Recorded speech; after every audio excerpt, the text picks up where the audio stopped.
Hello and welcome to episode 199 of the Sasuga podcast. In this episode, it's all about productivity. Ready? Here we go. You're listening to the Sasuga podcast, and you're about to discover how to excel in your work without being exhausted through practical techniques that you can start using right now. I'm your host, Helen Iwata, a bilingual Brit with a 3-decade career in Tokyo. I'm an award-winning women's success and business communication coach, speaker, writer, wife, and mother. Every week here on the show, I share my personal stories and favorite techniques around the 4 phases of the Sasuga success cycle, around self-care, planning, communication, and productivity, to help you enjoy more success and less stress. You'll also have the chance to listen in on heartfelt and eye-opening conversations with inspiring guests and hear answers to your questions to help you use your expertise, time, and energy better, and quite simply to bring more joy into your work and life. This is the Sasuga podcast. Hello, lovely listener. How are you doing? I am doing great. In fact, I'm just back from a workation in Guam and Saipan. I traveled on my own and I thoroughly enjoyed the space and the peace to do some creative work while making the most of the beautiful beach, delicious food, and opportunities to chat with lots of cheery locals. And during that trip, I had so many great experiences. First, a thoughtful waitress ran to a nearby coffee shop to get me a decaf because they didn't have any in the restaurant where I was dining. The next day, I received a complimentary early check-in and a room upgrade. And then the hotel owner kindly offered to drive me to the store so I could pick up something quick for breakfast before leaving early the next day. And that short drive turned into a 2-hour tour of the island with grocery shopping, sunset viewing, stargazing, and getting some amazing pad thai. And as I write, the post-pandemic occupancy rate in Saipan hotels is still only around 20%, and many places remain closed. Well, I highly recommend a workation on the beachfront for a fabulous boost of productivity and well-being, less effort, more impact, and I hope to do what I can to contribute to increasing the occupancy rate in the future. How about you, lovely listener? Well, even without a workation, you can boost your productivity right now as soon as you start using any of the 18 practical techniques that I'm going to share with you in this episode of the Sasuga podcast. You will hear 5 tips to reset your thoughts when you're feeling overloaded. How often does that happen? 4 actions to take when you're feeling overloaded. 3 tips to keep you focused on the most valuable work you can do, less effort, more impact, and 3 tips to help you get a better idea of how long things are going to take and to plan and work with that in mind. Plus 3 areas to declutter beyond your physical space to save time, build confidence, improve your health, strengthen your relationships, and discover lost items. So today is our 3rd compilation episode in the run-up to the 200th episode of the Sasuga podcast, which will be out on November 7th, 2022. It's so soon. I'm so excited. I've prepared this 3-part series to remind you of top tips from our most popular episodes on the topics of confidence and positivity, communication, and productivity. And in case you didn't absorb them all the first time around, or you're a new listener, this is your chance. Confidence and Positivity was episode 195, which is linked in the show notes. And Communication was episode 197, also linked in the show notes. And today I'm going to introduce tips from our 5 most popular episodes on productivity. These are related to phase 4 of the Sasuga success cycle. That's complete your tasks, which is all about getting things done with less effort and more impact.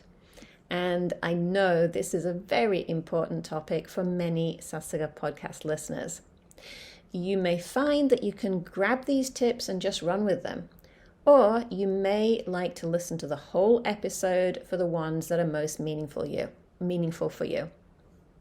You'll find the links to all the episodes in another rather extensive show notes at sasugacommunications.com/199. And all of those 18 tips are listed for your convenience in this week's edition of my weekly newsletter of practical techniques, stories, and resources. That's Sasuga Tips for You. If you're not currently a regular reader, you can easily subscribe at sasugacommunications.com/subscribe. Now, let's get started with the very first one, episode 147, which was how to reset when you're overloaded. And this is related to your thoughts. So have you ever experienced those times when suddenly lots of work is all coming at you all at once, and then you have unexpected changes to deal with, and on top of that, you start feeling unwell?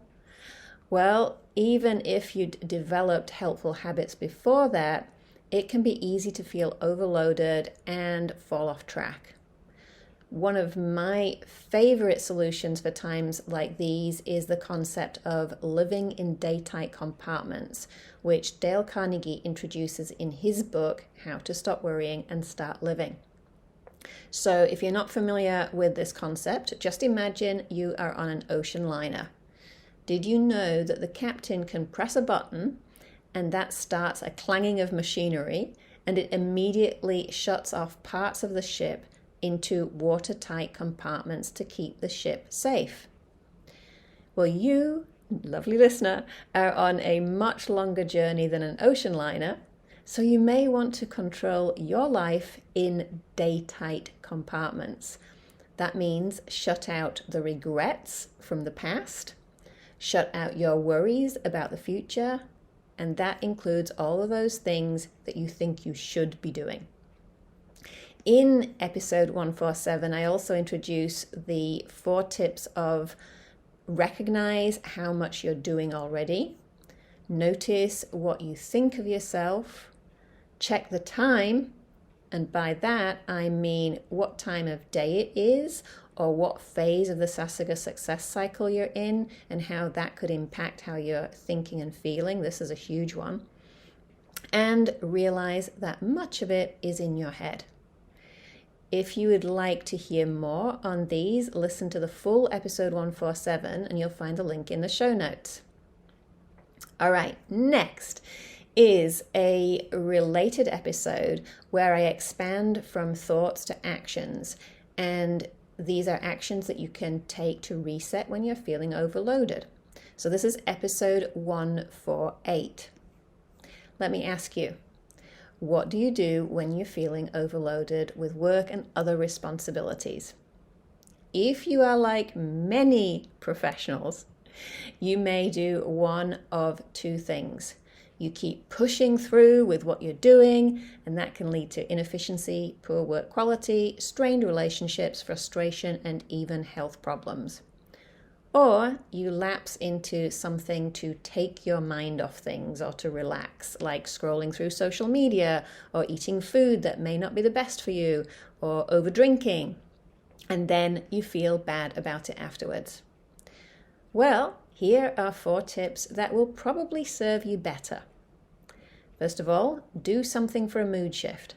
This could be dance, sing, clean, laugh at something funny. Even just for a few minutes, this has a huge return on the investment of your time. Number 2, ask yourself what's essential today. We get so obsessed with doing all the things. What really needs to be done today?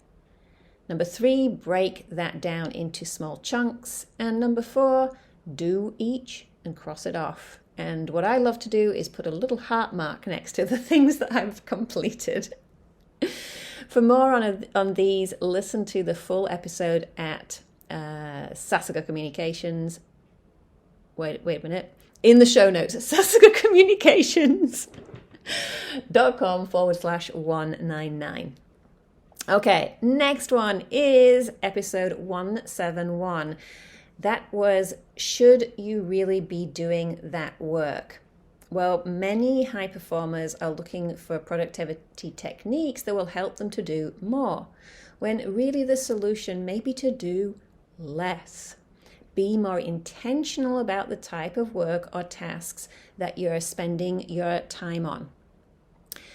One way is to consider which zones you're working on or in based on the fabulous book, The Big Leap by Gay Hendricks.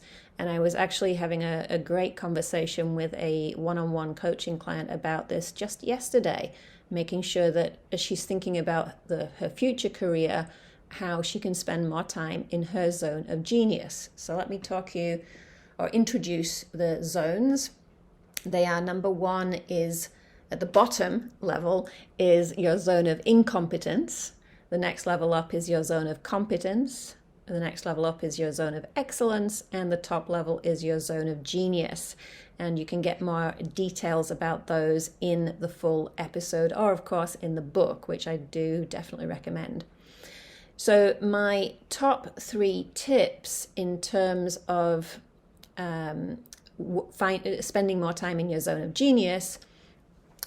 Remember what you spent much of your time doing as a child for hints around your greatest gifts. One thing that I did as a child was my Uncle Leslie gave me a cassette tape recorder. It was a huge, great thing. Like, just incredible to think of how tiny these things are right now.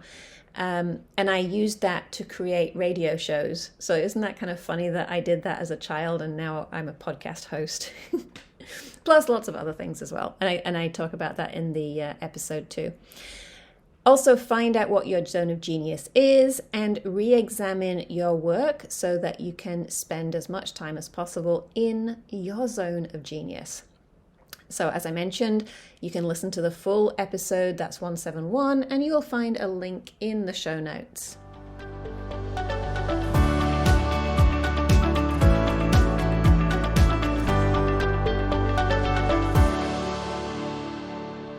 We're about halfway through this episode, and if you're listening around the time of release, I know this can be a busy time of year. So I wanted to give you a heads up so that you don't miss out on some opportunities that could be just what you need to start making the changes you're looking for in your work and life with less effort and more impact. This is for you if you're a busy working woman. You want to do great work and feel a sense of accomplishment, but you also want more of a sense of ease and time for your personal life. If that's you, make a note in your calendar now to give yourself just 10 minutes a day for 10 days from November 21st, 2022, when I'll be hosting a high-impact 3-part training with extra support and coaching in a private pop-up Facebook group to help you get quick wins and a taste of what's possible for you.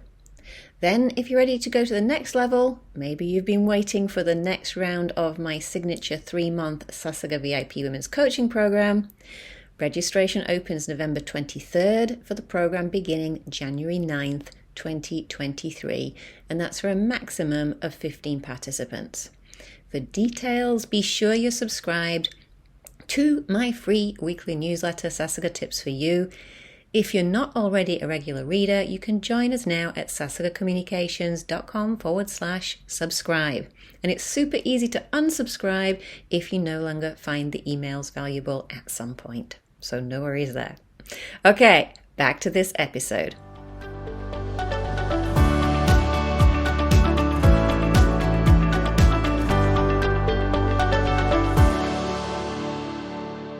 Okay, this next one is one of my personal favorites, episode 163, How Long Is This Going to Take? And this episode was inspired by King Julian in the animated movie Madagascar. I love that movie so much.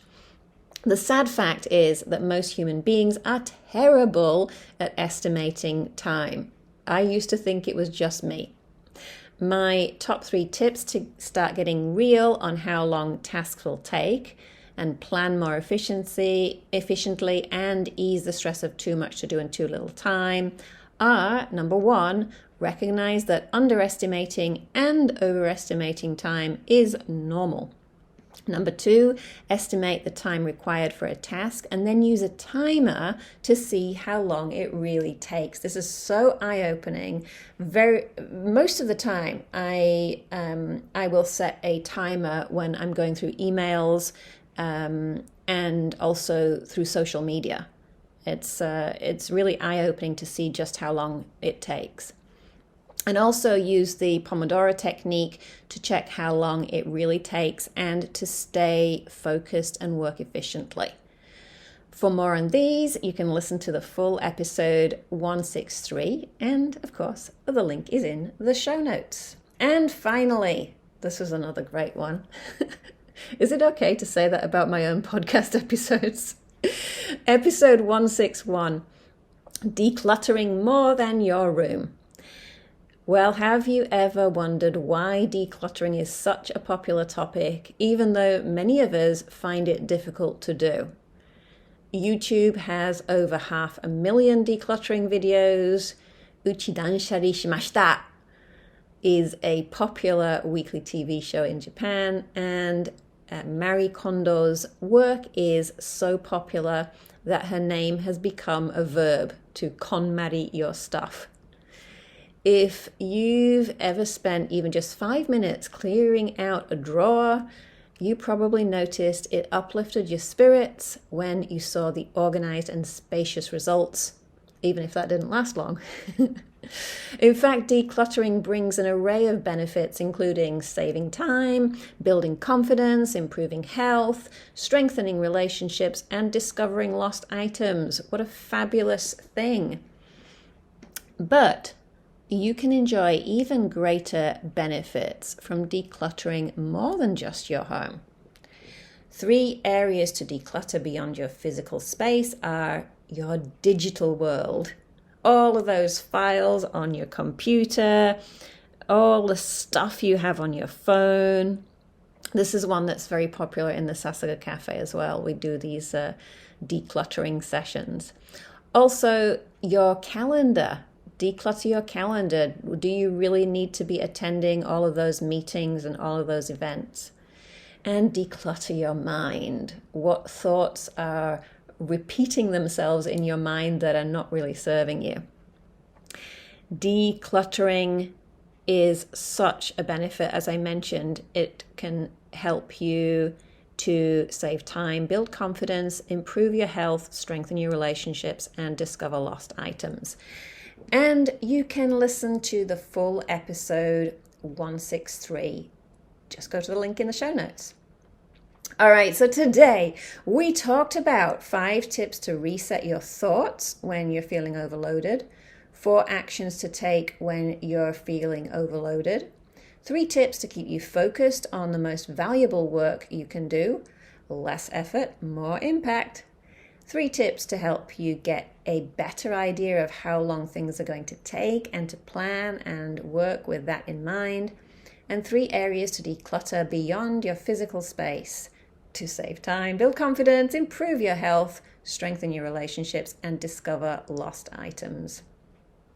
What was most meaningful for you in this episode of the Sasuga podcast? I would love to read your comments on any of my social media posts. I'm on Instagram at Helen Iwata. Oh, you can also see some, I did a reel of the workation there as well, and there's some other workation related posts. Also on LinkedIn as Helen Iwata.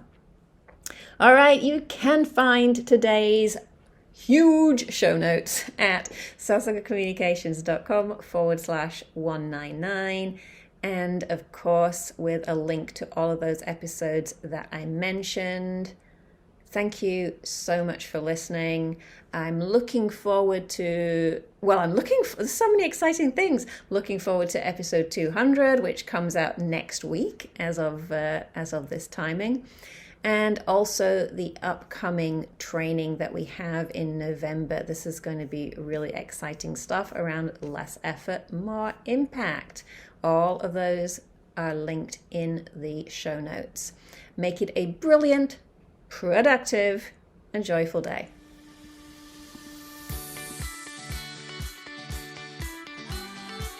Thank you for listening to another episode of the Sasuga podcast. Wow, the fact that you listened all the way to the end here tells me how committed you are to your personal and professional development. If you enjoyed this episode, I invite you to tell your friends or colleagues about the Sasuga podcast. Spread the tips and the joy. Help to make everybody's lives better. And you may even like to rate and review the Sasuga podcast in your favorite podcast player to help others find it. And if you'd like to hear more from me, be sure you're regularly reading my free weekly newsletter, Sasuga Tips for You. I'll send you practical techniques, resources, and inspiration every Tuesday in English and Japanese. Just go to sasugacommunications.com/subscribe to subscribe. And I look forward to supporting you.